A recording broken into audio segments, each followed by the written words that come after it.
जिसका मुझे था इंतजार, जिसके लिए दिल था बेकरार, वो घड़ी आ गई आज, प्यार में हद से गुजर जाना है, मार देना है तुझको या मर जाना है। वेलकम टू टक झाल मिष्टी विद इप्सिता। আমি ইপসিতা, এখানে নো গালাগালি নো কিস্তি অনলি মস্তি।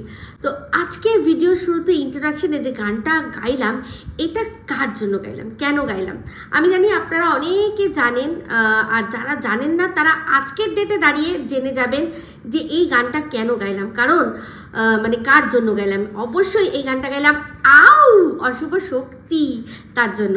তো এতদিন থেকে সে চ্যানেল খুলেছে, কিন্তু ছেলে কিন্তু মেয়ের সাথে এমন একটা ঠান্ডা লড়াই হচ্ছিল, তাতে দুজনের মাঝখানে এতটা বরফ জমেছিল যে মেয়ে সবাইকে আমি মানে প্রমোট করি না বলে বলে এমনই অবস্থায় পৌঁছে গেছে যে নিজের বাবাকেও প্রমোট করেনি। এমনিতে আমরা কিন্তু দেখেছি ও প্রমোট করে না বলেছিল, সেটা জনৈক কেউ ফোন করেছিল অজ্ঞাত পরিচয় ব্যক্তি, তার কথা ভেবে, নালে কিন্তু আমরা দেখেছি ওকে প্রমোট করতে। ওর মায়ের যে চ্যানেল সেটাও প্রমোট করেছে।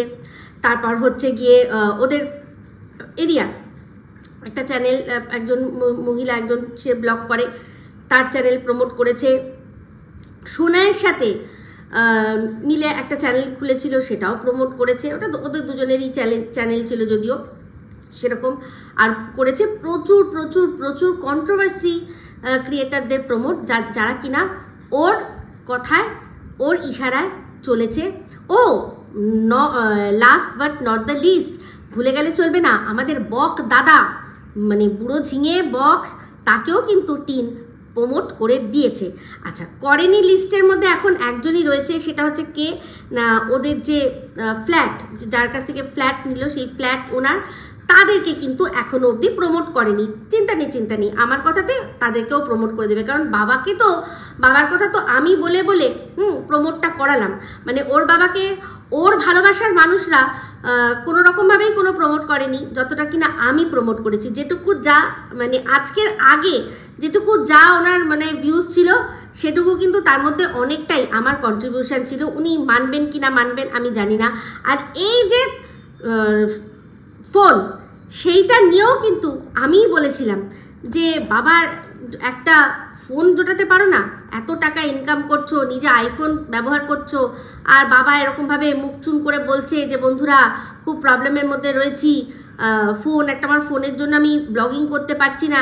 কি নিজে আইফোন যখন হাতে নিয়ে চলো, তখন মনে হয় না যে যার জন্য দুনিয়া দেখলাম সে বেচারা হাতে বাদামের ঠোঙা বিক্রি করে, মানে ঠোঙার মধ্যে বাদাম বিক্রি করে করে বাদাম কাকু আমাদেরকে মানে এত দূর অবধি নিয়ে আসলো।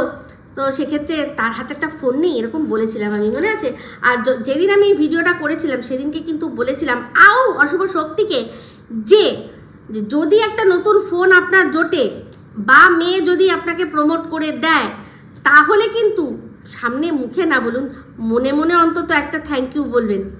এটা কিন্তু বলেছিলাম। তো যাই হোক, বুঝতেই পারলেন আজকে গানটা কেন গাইলাম, কারণ এই নতুন ফোনটা হাতে আসার পর ওনার চ্যানেল থেকে প্রথম যে শর্ট ভিডিওটা এসছে সেটা এটাই, যে জিসকা মুঝে থা ইন্তজার, জিসকে লিয়ে দিল থা বেকরার, ও ঘড়ি আ গই। মানে উনি অনেক দিন থেকে চিন্তা করছিল একটা নতুন ফোনের জন্য, তো ফাইনালি উনি একটা নতুন ফোন নিলেন। তো এই ফোনটা কি মেয়ে গিফট করলো?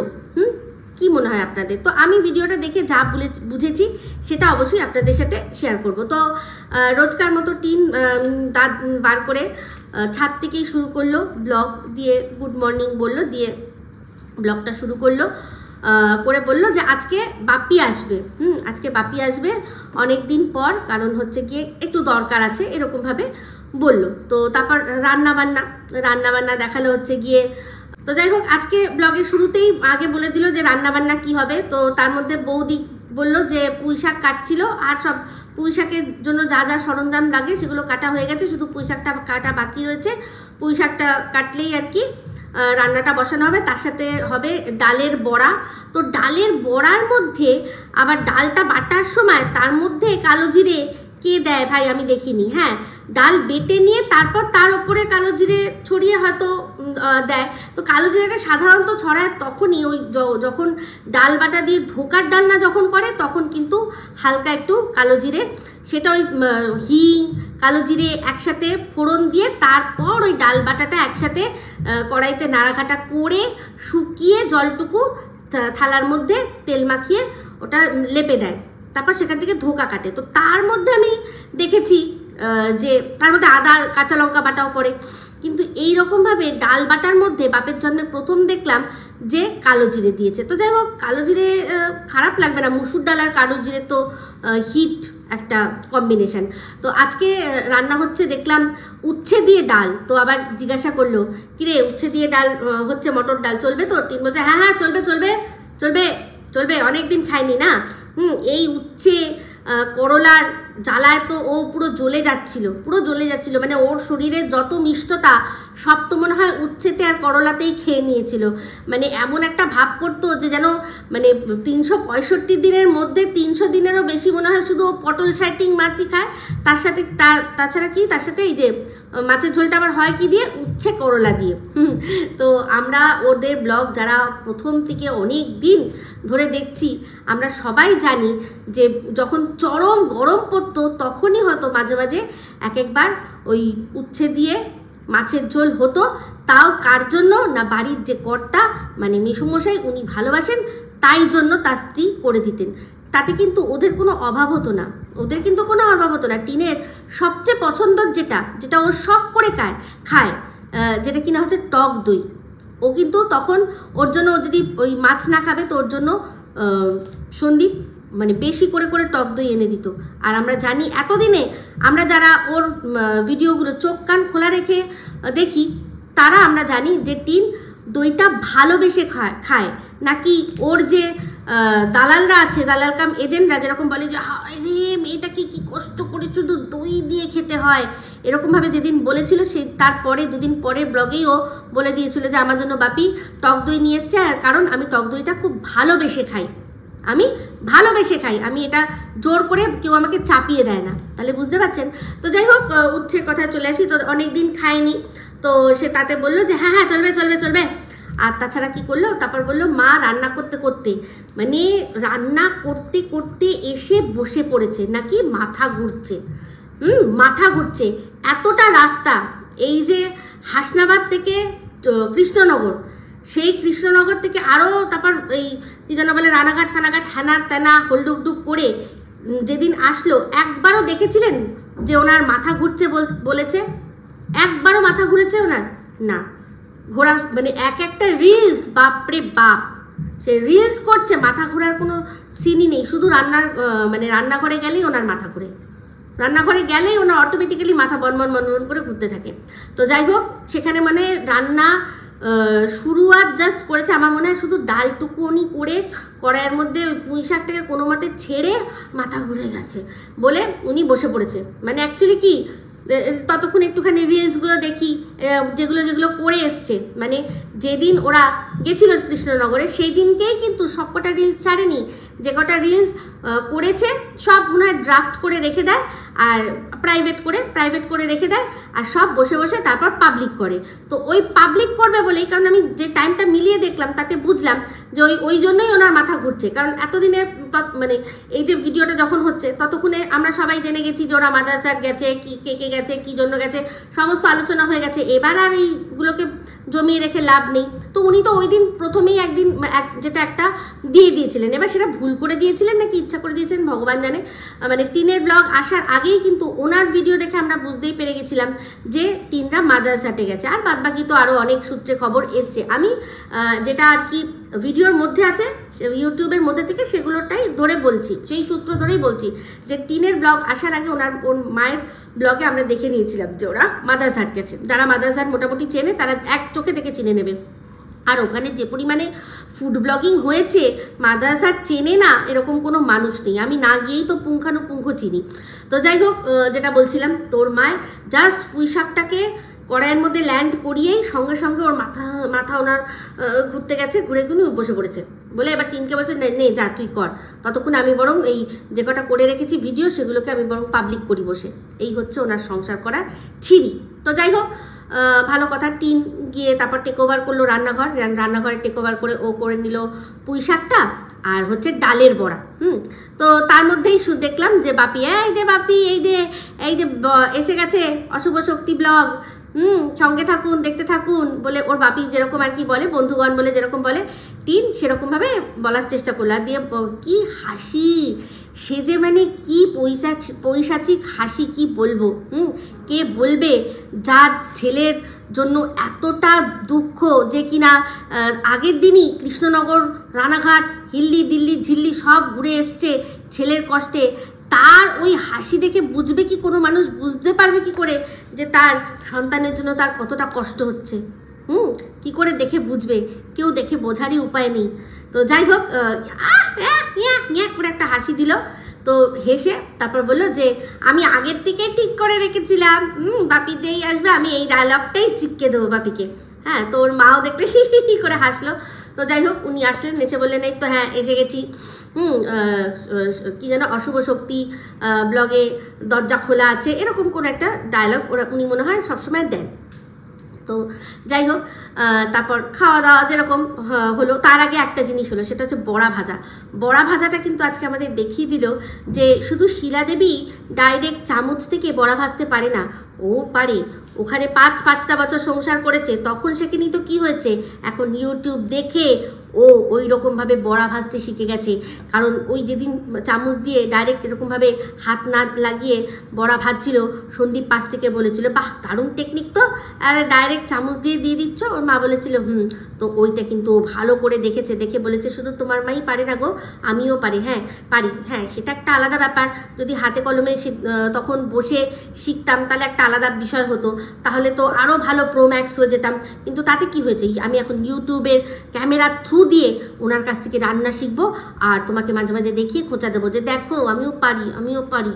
তো ওরকমভাবেই সেম বড়া ভাজার চেষ্টা করলো। কিন্তু বড়াগুলো যখন ভাজা হলো, পরে যখন দেখলাম তার চিনি, দেখলাম বড়াগুলোর পুরো ভেটকে গেছে। চামচ দিয়ে শুধু ওই মানে জাস্ট দিতেই পেরেছে, তারপরেরটা আর ম্যানেজ করতে পারিনি কিভাবে স্লো আছে আস্তে আস্তে করে ভাজতে হয়, যাতে কিনা ভেতরটা পুরোপুরি যেটাকে বলে সিদ্ধ হয় বা পুরোপুরি ভাজা হয় আর ওপরটা ক্রিস্পি হয়। ও তো গ্যাস একদম গাঁগা করে চালিয়ে, আর ওপরটা পুরো পুড়ে গেছে, ভেতরটা মনে হয় কাঁচা রয়ে গেছে। সেটাকে আবার বুঝলাম কেন, মনে হয় খুন্তি দিয়ে এরকম চেপে ওটাকে একটুখানি এরকম করে চেপে একটু ফ্ল্যাট করার চেষ্টা করেছে যাতে তাড়াতাড়ি হয়, কারণ চামচ দিয়ে দিলে না ওটা একটু এরকম গোল মতো হয়ে থাকে। তো যাই হোক, বুঝলাম যে ক্যামেরা থেকে শিখলেও শিখতে কিছুই পারেনি। তো যাই হোক, ওই দিয়ে খাওয়া দাওয়া ওদের হলো। তারপর মানে মেন যেগুলো আসল ঘটনা সেগুলো বলি। তো বৌমা যখন মানে শ্বশুরমশাই যখন খাচ্ছিল, বৌমাও বললো যে শ্বশুরমশাই ঠিক কীরকমভাবে ব্লগ শুরু করে, মানে বৌমাও খুব ভালো করে নজরে রাখছে। কারণ শুনছি তারও তো আলাদা চ্যানেল হয়েছে, এবার তাকেও তো দুদিন পর প্রমোট আর কি করে দেবে। তো তাকে অবশ্যই টিন প্রমোট করে দেবে, সেটা বুঝতেই পারছি ভালো করে। আর প্রমোট না করলেও ওর যা ফেস ভ্যালু তৈরি করে দিয়েছে, ওর আর কাউকে প্রমোট করতে লাগবে না। তো যাই হোক, তারপর ওরা বলল যে যাওয়ার আছে কোথায়, ওই যে হাসনাবাদ। তো টিন আজকে দেখালো অনেকগুলো পার্সেল এসছে। তো তখন যখন প্রথম পার্সেলগুলো এসেছিলো তখন আমাদের দেখায়নি। তো তারপর বিকেলে যখন রেডি হবে, তারপর একটা জামা পরলো, বাপরে বাপ, আমি দেখে ওকে ভাবছি তো পুরো একটা মানে কোলবালিশ, ওপর থেকে নিচ অবধি পুরো এক ঢালা। জামাটার তো কোনো শেপ নেই, কালারটা সুন্দর অবশ্যই, তার মধ্যে যে ছোট ছোট প্রিন্টগুলো ছিল সেগুলোও সুন্দর, কিন্তু প্রিন্টটা আর এটা দেখে পুরো মনে হচ্ছিল বালিশের কভার, বেড কাভার লাগছিল। না সরি, বেড কাভার বলছি, হ্যাঁ বেড কাভারও হতে পারে, মানে যেগুলো ধরুন বালিশের কাভারের সাথে ম্যাচ করা থাকে না, ওই রকম টাইপের পুরো লাগছিল। আর যখন পুরোটা দেখাচ্ছিল, পুরো মনে হচ্ছিল একটা কোলবালিশকে নতুন একটা কাভার পরানো হয়েছে, পুরো এরকম লাগছিল। একটা ড্রেস যার যে একটা কোনো শেপ থাকে, যে শেপটা হলে মানুষের প্রমিনেন্ট লাগায়, সেরকম কোনো বিষয় ছিল না। তো যাই হোক, অনলাইন একটা অ্যাপের নাম বললো যেখান থেকে শপিংটা করেছে, সেখান থেকে আমিও জামা কাপড় কিনেছি। বেছে শুনে দেখে চয়েস করে নিতে পারলে কিন্তু খারাপ হয় না, ওখানকার জামা কাপড়গুলো খারাপ হয় না। তো যাই হোক, কিন্তু ওই যে পয়সা থাকলেই তো হয় না, না মানুষের তো একটা রুচি বলে একটা জিনিস থাকে, যেটা ওর বড্ড অভাব, বিশেষ করে জামা কাপড়ের ক্ষেত্রে।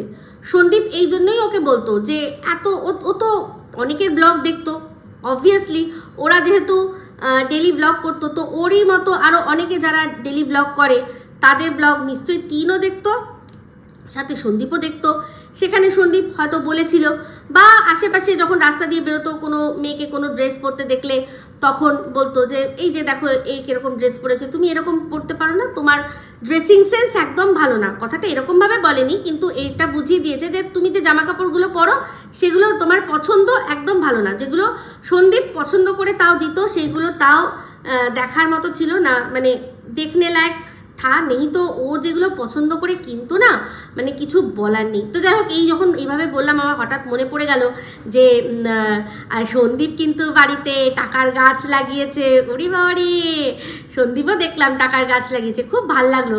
তবে সন্দীপ যা দিল না, উফ, বললো इसको थोड़ा पानी ही चाहिए, মানি প্ল্যান্ট লাগাচ্ছিল আর বলছিল इसको बस पानी चाहिए और कुछ भी नहीं चाहिए। এমন হিন্দি দিল আজকে, মানে সেই দিনকার জন্য রুমালি অ্যাওয়ার্ড কিন্তু একেবারে সন্দীপকে ছুঁড়ে দেওয়া উচিত ছিল।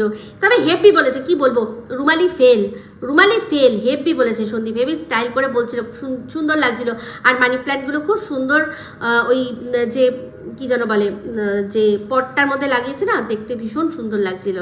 তো যাই হোক, হঠাৎ বললাম বলে আমার হিন্দি বেরোলো বলে আমার কথাটা মনে পড়লো, তাই জন্য আপনাদের সাথে শেয়ার করলাম। তো যাই হোক, যেটা বলছিলাম যে একেবারেই ওর ড্রেসিং সেন্সও জিরো, একেবারে ভালো না। তো সেই ড্রেসটা পরে আবার যেহেতু আমাদেরকে জিজ্ঞাসা করেছে কেমন লাগছে, আমি তো বলবো পুরো কোলবালিশ লাগছে, পুরো একটা কোলবালিশ লাগছে। তাও আবার কোন কোলবালিশ, যেটা আর কি মানে বেশ কিছুদিন ইউজ হলে যেরকম একটু ফ্ল্যাট হয়ে যায়, ওইরকম ছড়িয়ে যায়, ওই রকম কোলবালিশ লাগছিল একটা। ওই ড্রেসটা পরে জঘন্য লাগছিল, মানে ড্রেসটার কথা বলছি আমি, ওর কথা বলছি না। তো যাই হোক, ড্রেসটাই বাজে আমার মনে হলো, ওই শেপটা একদম বাজে, ওকে মানাচ্ছিল না। তো তার উপর পুরো মনে হচ্ছিল যেন ওটা একটা নাইট স্যুট। ওটা ঠিক কী পরছে ভগবান জানে, হয়তো ওটা নাইট স্যুটই ছিল যেটাকে ও 2 পিস বলে পরে বেরিয়েছে। আমার মনে হয় ওটা রাত্রে পরা ড্রেস। তো রাত্রে পরার মতো ওটা যদি নাইট ড্রেস হয়ে থাকে তাহলে আমি বলবো খুবই ভালো, কারণ ঢিলা ঢালা ছিল, কমফোর্টেবল ছিল, রাত্রে মানে শোয়ার পক্ষে একদম ঠিক ছিল। তো যাই হোক, তারপর সেজে গুজে ওরা বেরোলো, কোথায় না যাবে। তো দাদা ভাই একটা কাজে যেহেতু গেছিলো, সেখান থেকে ও চলে এসছে, ও আর গেল না। তো টোটো চালালো আমাদের অশুভ শক্তি, সেখানে তারপর গেছে মেয়ে, বৌমা আর শক্তির পত্নী, ধর্মপত্নী, সব তারা টোটো করে, টোটো কোম্পানি করে গেল। তো সে যাওয়ার সময় এই তো এত দূর যাবে, এখানে তো আজকে তো আর কেউ নাইটি পরে যায়নি, এটা স্বাভাবিক কথা। ওরাও দুজনে কুর্তি পরে সেজে গুজে গেল। তো তারপরে তবে এই অশুভ শক্তি যে টি শার্টটা পরেছিল, মানে এদের সত্যি কথা বলতে এই ড্রেসিং সেন্সের মানে ব্যাপারটা ও মনে হয় জিনগতই পেয়েছে, নাহলে এরকম একজন বয়স্ক তারপর হচ্ছে গিয়ে ওই রকম একটা ভুঁড়ি নিয়ে ওরকম একটা অল্প বয়সী বাচ্চা ছেলেদের মতো কালারের একটা টি শার্ট, কি বোকা লাগছিল, মানে অতীব জঘন্য লাগছিল, মানে টিনের থেকেও জঘন্য লাগছিল। ওর বাপির ওই টি শার্টটা মেয়েলি একটা কালার, আর তার উপর ওই রকম একটা ভুঁড়ি, আর একটু লুজ যদি হতো তাহলেও একটা ব্যাপার ছিল, টাইট একটা বডি হাগিং টাইপের পড়েছে, একদম ভালো লাগছিল না। তো যাই হোক, গেল ও বৌমা আর আমাদের অমাবস্যা দেবী, ওকে ওরা একদম, ওদের ড্রেস একদম ঠিক ছিল। তো তারপর ওরা গেল, গিয়ে ফার্স্টে একটা নার্সারিতে ঢুকলো, কি কিনবে না পছন্দ করতে গেল হচ্ছে গিয়ে গাছ। তো গাছ ওখানে একটাও দেখলো টিনের পছন্দ হলো না, সত্যি ওখানে পছন্দের মতো কোনো গাছ ছিল না। সেখান থেকে তারপর বেরোলো, বেরিয়ে টাকা তুললো। তো টিন বললো যে একটু টাকা তুলতে হবে, আমার কাজে লাগবে। তো টিনদের আমি একটা জিনিস বুঝতে পারি না, বিশেষ টিনের কথা বলছি, এর আগে যখন আইফোনও কিনতে গেছিলো তখন দেখেছিলাম যেরকম বান্ডিল নোট, তো সেটা তাও একটা বোঝা যায় যে ওটা হয়তো ব্যাংকে ছিল না, ওটা হয়তো অন্য কোথাও থেকে, কোনো সোর্স থেকে, এমন একটা সোর্স থেকে যেটা কিনা জানানো যাবে না, সেই জন্যই ক্যাশ নিয়ে একদম হার্ড ক্যাশ দিয়ে ও ফোনটা কিনেছিল। সেটা তাও আমরা সেই বলেছিলাম মনে আছে। আর তার উপর এখন তো সন্দীপ বলেই দিয়েছে, সন্দীপ তো এখন বলেই দিয়েছে যে কত সোনা নাকি ও নিয়ে গেছিলো। তো সেটা আমি তখন বলেছিলাম যে ভাঙা গড়ার খেলা, তো সোনা মানে আমরা কি জানি যে সোনা বিক্রি করলেই ক্যাশ পাওয়া যায়। তো সেই রকমইভাবে কি ক্যাশ নিয়েছিল, আমি এটা একটা অনুমান করছি, একটা আইডিয়া করে বলছি। তো সন্দীপের কথা যদি সেটা যদি ঠিক হয়, যেরকম ও বলছে দাবি করছে, যদি ঠিক হয় তাহলে তো একদম ঠিক, নাহলে এতগুলো টাকা কোনো মানুষের কাছে কি করে ক্যাশ থাকতে পারে? এত ক্যাশ তো থাকে মানুষের ব্যাংকে, যদি ব্যাংকে থাকে তাহলে সেখানে কি থাকবে না এটিএম কার্ড আছে। তো ডাইরেক্ট এখন টাকা কেন তুলতে হবে? প্রত্যেকটা জায়গায় অনলাইন কার্ডও লাগে না, জাস্ট স্ক্যান করলেই টাকা, কত টাকা তুমি দেবে দাও না, দিতে পারবে, ট্রানজাকশান করতে পারবে। তাহলে কেউ ব্যাংক থেকে বা এটিএম থেকে টাকা তুলে নিয়ে তারপর এই কোনো কাজ করছে, এইটা তো দেখেই আমার অবাক লাগে, বিষয়টা কি? তো যাই হোক, একটা এটিএমে তো ঢুকলো, এবার ওটা মানে টাকাটা তো তোলা দেখানো যায় না, যদিও টিনের বাবা কিন্তু একবার এটিএমের ভেতরে ট্রানজাকশান করছিল, সেটা দেখিয়েছিল। এটা কিন্তু সম্পূর্ণ বেআইনি কাজ, উনি একটা বেআইনি কাজ করেছেন। কখনোই এটিএমের ভেতরে ক্যামেরা অ্যালাউ করে না, কারণ ভালো করেই জানেন, তাহলে যারা এই আর কি এসব জালিয়াত করার জন্য বসে রয়েছে তাদের পক্ষে খুব সুবিধা হবে, তারা দেখে নেবে পুরো পজিশান। তো এটা বলে যে করে না, অ্যালাউ থাকে না। শুধুমাত্র উনি করতে পেরেছিলেন কারণ এটিএমে দেখলাম যে কোনো সিকিউরিটি গার্ড নেই, যেমন এই টিনও যেখানে ঢুকলো সেখানে কোনো সিকিউরিটি গার্ড ছিল না। যদি সিকিউরিটি গার্ড থাকতো তাহলে কিন্তু কখনো এটিএমের ভেতরে উনি মোবাইলে শ্যুট করতে পারতেন না।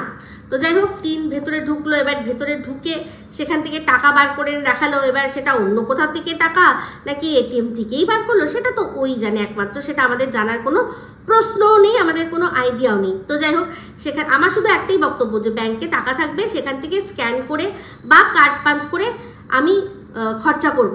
আমি এরকমভাবে এতগুলো ক্যাশ হাতে করে কেন নিয়ে যাব, এটাই আমার কাছে ডাউট হতা হে, সন্দেহজনক। সবাই যারাই শুভবুদ্ধি সম্পন্ন তারাই বলবে যে এটাই আবার কি, আজকে ডিজিটাল ইন্ডিয়া হয়ে গেছে, প্রত্যেকটা জায়গায় ছোট থেকে ছোট, বড় থেকে বড় অ্যামাউন্ট তারা করছে, হচ্ছে গিয়ে ইউপিআই করে দিচ্ছে।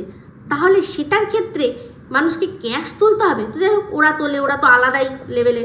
তো সেখান থেকে তুলে দেখলাম যে পাশে একটা মন্দির, বাবা কি ভক্তি, আমাদের অমাবস্যা দেবী আর তার বৌমার কি ভক্তি। তো ভক্তি করে তারপর ওরা গেল কোথায় না ফোন কিনতে। তো ফোন কেনার আগে ফোন কিনতে গেল। যাই হোক, ফোন কিনতে গেল, তো সেখানে টিন বলল যে বাপির অনেকদিন ধরে ইচ্ছা। তো বাপিকে বলছিলাম কি নেবে, তো আইফোন। বাপিকে বললাম যে অনেক বেশি হয়ে যাবে, আইফোন না, তুমি বরং OnePlus দেখতে পারো। তো বাপির প্রথম থেকেই পছন্দ ছিল ভিভো বা অপো। তো টিন বলছে না ভিভো অপো নিও না, তার চেয়ে বরং তুমি OnePlus নাও।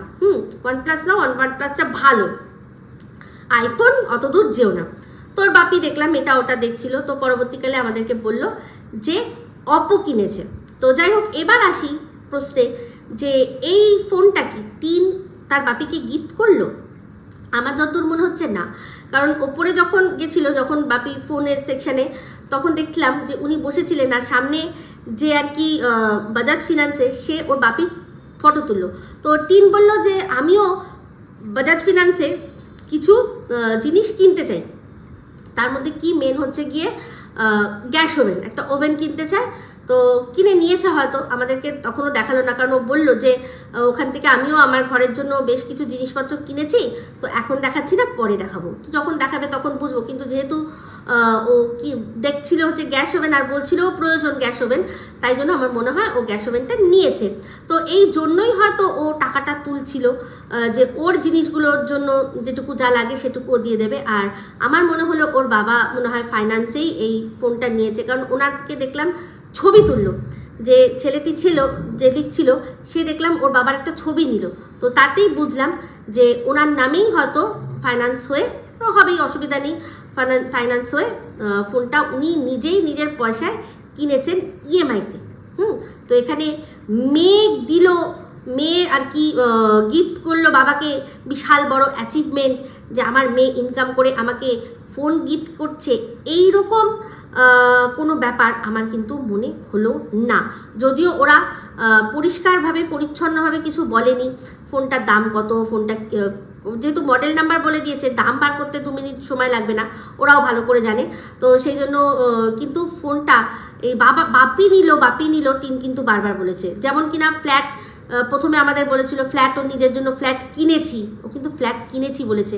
সেই জন্যই এতগুলো মানুষ, সবার তো মানে আর কি চোখে নেওয়া হবে না যে তারা কিনেছি আর নিয়েছির মধ্যে তফাৎ বুঝবে না, যে যারা বা সবাই ওর যত দালাল কাম এজেন্ট আছে হই হই রই রই করে একটা মেয়ের অ্যাচিভমেন্টের প্রশ্ন তুললো। ও বাবা কি অ্যাচিভমেন্ট করেছে, শ্বশুরবাড়িতে বরকে ছেড়ে শ্বশুরবাড়িকে মানে শ্বশুরবাড়ির পুরো সম্মান ধুলোয় মিশিয়ে দিয়ে একটা 3 বছরের ছোট বাচ্চাকে ফেলে রেখে এসে কত বড় কাজ করেছে। আমি শুধু ভাবি, টিনের কথা ভাবি, মানে টিন কি করে পারছে বাচ্চাকে ছেড়ে থাকতে, কি করে পারছে।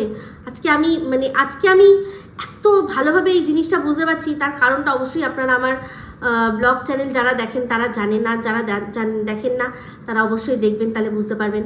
আমি আজ ফিল করছি যে কি করে বাচ্চাকে ছেড়ে একটা মা থাকে। এরকম এতগুলো মাস হয়ে যাচ্ছে। তার উপর এরকমও নয় যে বাচ্চার ভালোর জন্য, আমরা বাচ্চার ভালোর জন্য যখন চিন্তা করি তখনও আমাদের বুক ফেটে যায়। তো সেখানে বুঝতে পারি না ভাই। তো যাই হোক, যেটা হোক, আমার পরিষ্কার এটাই মনে হলো যে ওর বাপি ফোনটা কিনেছে ফাইন্যান্সে, টিন সাথে করে গেছিল। তো যাই হোক, আরেকটা জিনিস, টিনটা যখন ফিরছিল তখন আসার পথে নিল আরেকটা পার্সেল।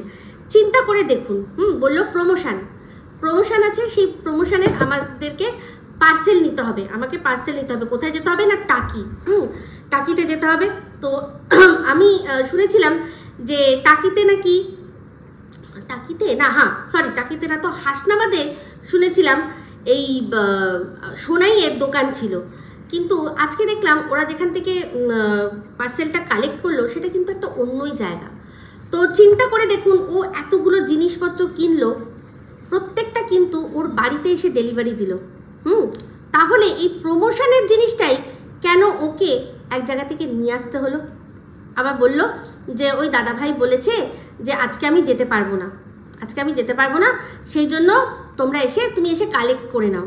তাহলে বুঝতে পারছেন, এই যে প্রমোশনটা আমাদের একবার দেখাতে গিয়েই ও ভুল করে ফোকলার ঠিকানা আর ফোকলার বাবার ফোন নাম্বারটা দেখিয়ে দিয়েছিল। কারণ এই প্রমোশনের যে জিনিসগুলো সব ওইখানে আসে, সব ওদের বাড়িতে আসে। তারা তো যাদের সাথে প্রমোশন ঠিক করেছিল তাদেরকে তো আর এত কিছু খুলে বলতে পারেনি যে আমি ভুল করে দেখিয়ে দিয়েছি, আমার অন্য জায়গাকার ঠিকানা, ওটা আমার ঠিকানা নয়, এখন থেকে এখানে আসবে। এগুলো কিন্তু কিছু করেনি। নতুন যেগুলো প্রমোশন নতুন করেও পাচ্ছে সেগুলো হয়তো বাপের বাড়ির ঠিকানায় ও নিচ্ছে। বাদ বাকি যেগুলো পুরনো, যেগুলো আর কি আগের থেকে, যে কোম্পানির সাথে আগের থেকে ও যোগাযোগ হয়ে রয়েছে, তাদেরকে নতুন করে ও আর লজ্জার চোটে মনে হয় না যে ঠিকানাটা আপডেট করেছে। তো এগুলো কিন্তু সব ওই ফোকলার দেওয়া, ফোকলার সাথেই কথাবার্তা হওয়া সেই ধরনের প্রোডাক্ট যেগুলো কিনা আসছে। তো জানি না কোনো কারণবশত হয়তো ফোকলার পক্ষে আসা সম্ভব হচ্ছে না, সেই জন্যই মাঝামাঝি একটা জায়গা সেখানটায় ঠিক করেছে যে এই জায়গা থেকে কালেক্ট করে নিও। ওইখানে ফোকলাই পাঠিয়ে দিয়েছে, জিনিসটা দিয়ে গেছে। তার হয়তো কোনো বন্ধুর দোকান বা কোথাও আছে যে সেখান থেকে বলে দিয়েছে যে আসলে দিয়ে দিতে। হয়তো বলেছে এসো তোর বৌদি আসলে দিয়ে দিস। হ্যাঁ, যদি ওই সংগ্রামপুরের ব্যাপারটা সত্যি হয়, যদি সত্যি হয় তো কি, ওটা তো সত্যি। কারণ টিনের হাত দিয়েই তো আমরা দেখেছিলাম যে ওর যে প্রোডাক্টটা এসছে তাতে ঠিকানা ঘোনা রাসতে দেওয়া আছে, আর ঠিকানা যে ফোন নাম্বারটা সেটা এই ফোকলার বাবার, মানে কবিতা চোরের বাবার। তাহলে এটা তো টিনই আমাদেরকে দেখিয়েছে, এটা তো আমরা কেউ মানে খুঁজে বার করে নিয়ে আসতে হয়নি। তাহলে তো ওই যে খুঁজে যেটা বার করে নিয়ে আসা হয়েছে, যেটা কিনা সংগ্রামপুর মন্দিরের কথা, তাহলে তো এখানেই তো 2 2 4 হয়ে ঠিক হয়ে যায়। আর তার উপর টিন তো ওখানে বলেছিল আমি শ্বশুরবাড়িতে আছি, ঘোনাতে আছি বলেছিল। তো সেই ঘোনাতেই এখন কি জানি কোন কারণে ও যাচ্ছে না, আর সেখান থেকেও আমাদের ফোকলাও হয়তো কোনো কারণে কোনো বিজি, সে আসছে না। মাঝামাঝি একটা জায়গায় প্রোডাক্টটা পাঠিয়ে দিয়েছে, তাদের কাছে এখনও আর কি ঠিকানাটা আপডেট করেনি। আর করবে কেন? ঠিকানা আপডেট মানুষের তখনই করতে হয় যখন মানুষের সম্পর্ক থাকে না। যেখানে দিব্যি সুন্দর সম্পর্ক রয়েছে, সংসার রয়েছে, সেখানে আবার মানুষকে কখনো কি কোনোভাবে ঠিকানা আপডেট করতে হয়?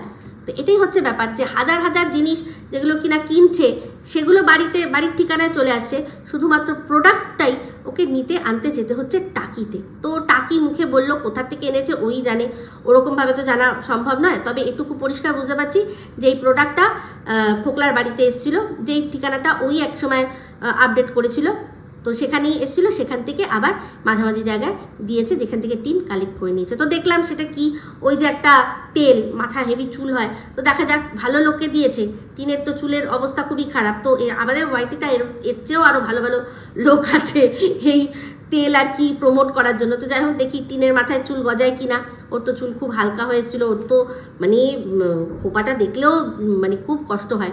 তো যাই হোক, তারপর দেখলাম ব্লগটা ওখানে এন্ড করে দিল, কারণ বললো মানে বাড়িতে ফিরে বললো যে জিনিসপত্র অনেকই আনা হয়েছে, কিন্তু এখন আর দেখাচ্ছি না, আজকের জন্য অনেক হয়ে গেছে। বাবার ফোনটা ভালো করে দেখিয়ে দিল, তাতে বলে দিল আবার বাবার কিছুদিন পর ফোনটা মা দখল করে নেবে, মায়ের ফোনটা হয়তো দিয়ে দেবে বাবাকে, আর মা ফোনটা, বাবার ফোনটা নিয়ে নেবে। ফোনের কোয়ালিটি দেখালো খুবই ভালো। এইসব মানুষরা আমাদের প্রতিবেশী দেশ চায়নাকে অনেক শক্তি দিচ্ছে, চায়নার প্রোডাক্ট কিনে, যাতে চায়না সেই টাকাগুলো আমাদেরই দেশের সৈনিকদের মারার জন্য তারা গুলি বারুদ এই সমস্ত কিছু কিনতে পারে। সেই জন্য কিনে কিনে তারা আর কি বেশ ভালো করে হাত শক্ত করছে। ওপোটা চাইনিজ কোম্পানি, ভিভোটা আমি যতদূর জানি ভিভো মনে হয় কোরিয়ান, তো তার চেয়ে ভিভো কিনলেও পারতো। তো এখানে যাই হোক, এখন যেহেতু দেশের, এবার আপনারা বলতে পারেন যে কেন দেশ বন্ধ করে দিতে পারে, তো বিক্রি যদি ওরা নাই আনে তাহলে তো আর হবেই না। না, আমাদের দেশের সাথে যেরকমভাবে চুক্তি আছে, আমরা চাইলেই চাইনিজ প্রোডাক্ট আসা বন্ধ করতে পারবো না, কিন্তু আমাদের হাতে আছে সেটা আমরা কিনবো কি কিনবো না। তো এই ধরনের মানুষ যারা কিনা প্রশাসনের সাথে যুক্ত, প্রশাসনের সাথে সাথে যায়, এই যে সিআরপিএফগুলো যাদের গাড়ি চালিয়ে চালিয়ে নিয়ে যায়, তাদেরই বুকে গুলি কেনার জন্য বেশি করে করে চায়নার হাত শক্ত করছে। এই হচ্ছে এরা সোশ্যাল মিডিয়া ইনফ্লুয়েন্সার, লালাতে ছি। তো যাই হোক, মেয়ের আজকে এই যে এবার মেয়ের যে অ্যাচিভমেন্টের কথা, অবশ্যই আজকে যেটুকু অ্যাচিভমেন্ট মেয়েকে আমাদের যেমন যদি ছেলেমেয়েরা পড়াশোনা করে একটা চাকরি বাকরি করে আমাদের জিনিস কিনে দেয়, আমাদের কি গর্ব হবে না, আনন্দ হবে না? বাপির তো প্রচুর আনন্দ হয়েছে, অবশ্যই আনন্দ হবেই, অবশ্যই আনন্দ হবে। আর যেখানে কিনা তবে এখানে টিনের ক্ষেত্রেও তো টিন আজকে যা করছে সব তো বাপির তো একটু তো কৃতিত্ব রয়েছে। যদি কম বয়সে পড়াশোনা বন্ধ করিয়ে বিয়ে না দিত, দূরদর্শিতার সহিত না দেখে নিত যে এর বাড়িতে যে ননদ আছে সে হচ্ছে গিয়ে ইউটিউবার, সে আমার মেয়েকে যদি ফেমাস করে দেয় তাহলে মেয়ে কামাবে, আমরা কামাবো, এই যে এই দূরদর্শিতা, বাবাই তো পছন্দ করে দিয়েছে সন্দীপের সাথে বিয়ে, তাই না? তো বিয়ের পর যা হয়েছে, ওর ফেস ভ্যালু তৈরি হয়েছে। তো বুঝতেই পাচ্ছেন, আমরা যারা যেরকম পড়াশোনা শিখিয়ে, ছেলেমেয়েদের পড়াশোনা শিখিয়ে তাদের চাকরি করে সেই টাকায় ইনকাম করে আমাদের দেওয়ার যে মানে কি বলবো গর্ব, এরা ঠিক সেরকমই গর্ব ওদের কমেন্ট বক্সে কিছু কমেন্ট কর্তা তারা দিচ্ছে। আমার এটা বক্তব্য নয়, দেখে হাসি পায় আর মানে হাসির থেকেও বেশি করুণা হয়। যে যারা এই মেয়েটার এই যে এখন যে লাইফস্টাইলটাকে যারা খুব মানে গ্লোরিফাই করছে, তারা এরকম স্বৈরাচারী জীবন এটাকে গ্লোরিফাই করে ভাবছে বিশাল কিছু করে নিয়েছে। ভগবান করে তাদের প্রত্যেকের ঘরেতে যেন তাই হয়। এতই যদি গর্ব হয়, একটা মেয়ে যার এই বয়স, তার ভবিষ্যতে কোনো ঠিক নেই, কি হবে, আজ আছে ইনকাম, কাল নাই থাকতে পারে, তখন কি হবে, কি যোগ্যতা তৈরি করতে পেরেছে, সেসব বলবে না। শুধুমাত্র ইগোর লড়াইতে যে আমরা এর দলে আর আরেকটা অন্য দল আছে, অন্য দলকে ছোট করার জন্য একে তোল, যা করছে যেটা করছে সেটাকেই বাহ কর, তো করুক বাবা করুক, এখানে আর কিছু বলার নেই আমার। তো যাই হোক, আমিও এই ভিডিওটা এখানেই এন্ড করছি। যদি ভালো লাগে তাহলে অবশ্যই লাইক শেয়ার কমেন্ট করতে ভুলবেন না। যারা চ্যানেলটা সাবস্ক্রাইব করেননি তারা সাবস্ক্রাইব করে নেবেন। সবাই ভালো থাকবেন, সুস্থ থাকবেন। আবার আসছি খুব শীঘ্রই একটা নতুন ভিডিও নিয়ে। Me Ipsita signing off. Love you all.